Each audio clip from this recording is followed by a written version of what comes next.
नमस्कार दोस्तों, आइए सुनते हैं आज की कहानी। हिस्सा कर्तव्य में या जायदाद में। वह गुहार लगाती रही बेटियों से साफ करने की। मंझली ननद ने अपनी तबीयत खराब होने का बहाना कर काम छोटी पर खिसका दिया। छोटी तुनक पड़ी। भाभी, मम्मी ने गंदा कर दिया है, आकर साफ कर दो। छोटी ननद की आवाज आई तो वह हड़बड़ाई सी आटा गूंथना रोक कर हाथ धोकर सास के कमरे में भागी।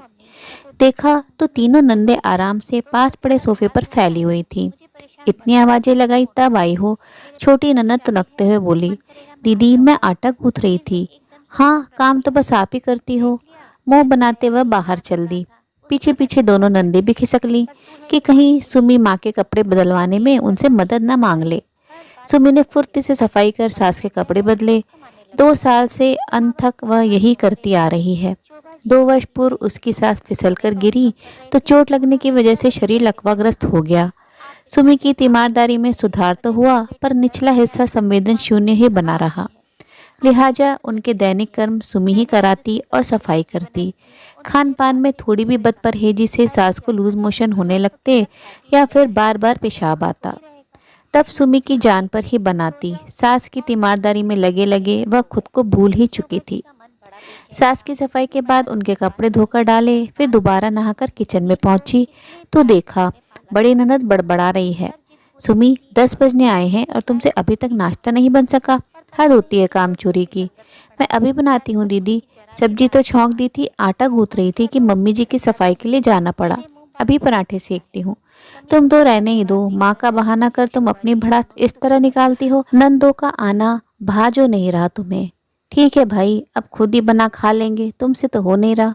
अपमान से जल उठी सुमी, आंखें छलछला आई, चुपचाप पराठे सेकने में जुट गई। 10 दिनों से दोनों बड़ी नंदे बच्चों समेत मम्मी को देखने आई हैं। सास ससुर पति और एक छोटी ननद के अलावा अब दोनों नंदे और उन दोनों के 2-2 बच्चे भी थे, जिनका ख्याल अकेली सुमी को ही रखना था। छोटी ननद अभी पढ़ रही है, लिहाजा काम में कोई हाथ नहीं बटाती। सुमी जब से ब्याह कर आई है, दूसरे ही दिन से घर के कामों में ऐसी जुटी कि फिर कभी फुर्सत ही नहीं मिल पाई।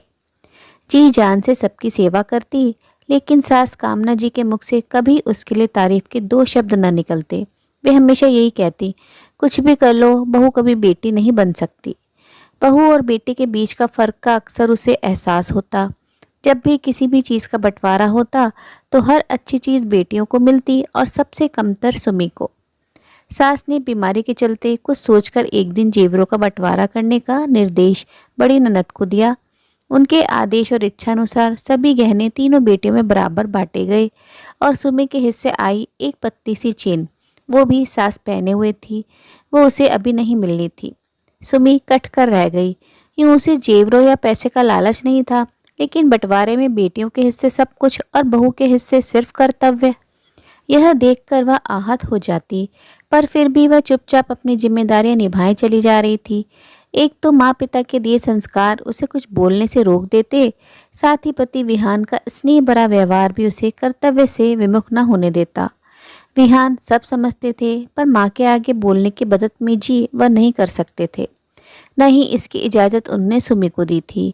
बस इसलिए वह चुप होकर सब सह लेती, इस सोच के साथ कि चलो पति तो समझता है ना, कभी तो दिन बदलेंगे, सास भी उसको समझेंगी।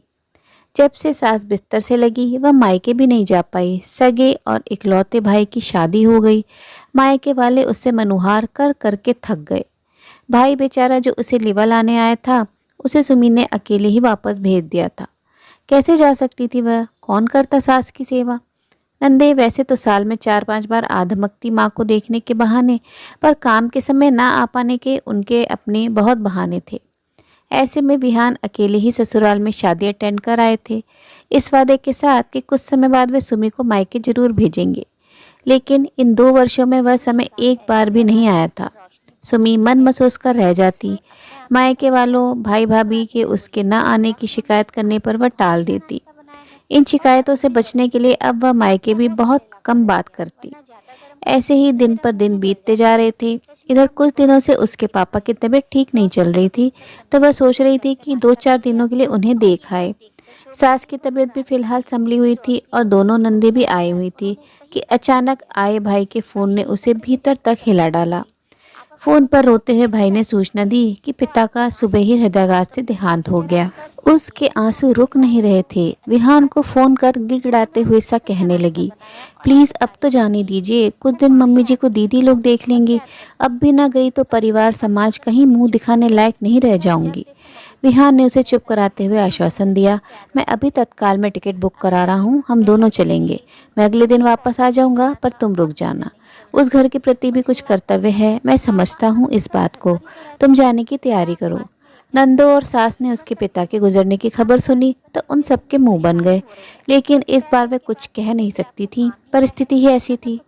उसे मायके छोड़ विहान अगले ही दिन वापस आ गए थे। माँ के सभी काम जो सुमी अकेले करती थी, तीनों बहनों और विहान ने बांट लिए थे। फिर भी क्योंकि आदत नहीं थी काम करने की, तो हमेशा कमियां रह ही जाती। सबसे बड़ी दिक्कत थी माँ को बिस्तर पर नित्य कर्म करवाकर सफाई करना। सुबह विहान की मदद से जैसे तैसे काम हो जाता, पर बाकी पूरे दिन बीमार सासू माँ मल मूत्र रोके किसी तरह पड़ी रहती। बेटियों ने खाने पीने पर भी पाबंदी लगा दी थी। आप मीठा मत खाओ माँ, फिर दस्त लग जाते हैं आपको, कौन बार बार साफ करेगा। यह मत खाओ वो मत खाओ, सुन सुनकर सासू माँ मन मारकर ही रह जाती। बहुत कष्ट से दिन कट रहे थे। सुमी के जाने के चौथे दिन ही सुमी की बड़ी ननद तो बच्चों की पढ़ाई का बहाना बनाकर निकल ली। छोटी ननद ने मजली को अल्टीमेटम दे दिया, आप नहीं जाओगी बहाना बनाकर, बड़ी दीदी की तरह। मैं कैसे संभालूंगी माँ को। भाभी मत समझना मुझे, मैं नहीं कर सकती इतना काम। सास सब सुन रही थी, समझ रही थी। एक पैर पर दौड़ते रहने वाली अकेली सुमी के काम का बोझ इतने लोग मिलकर भी कुछ दिन भी नहीं उठा पा रहे थे। वह लड़की सुमी तो सालों से करती आ रही है। हद तो उस दिन हो गई जब विहान के जाने के बाद बहुत रोकने पर भी सासू माँ का मल कपड़ों में ही छूट गया। वह गुहार लगाती रही बेटियों से साफ करने की। मंजली ननद ने अपनी तबीयत खराब होने का बहाना कर काम छोटी पर खिसका दिया। छोटी तुनक पड़ी, माँ मुझे उल्टी आती है, मैं नहीं कर सकती, भैया के आने तक वेट करो।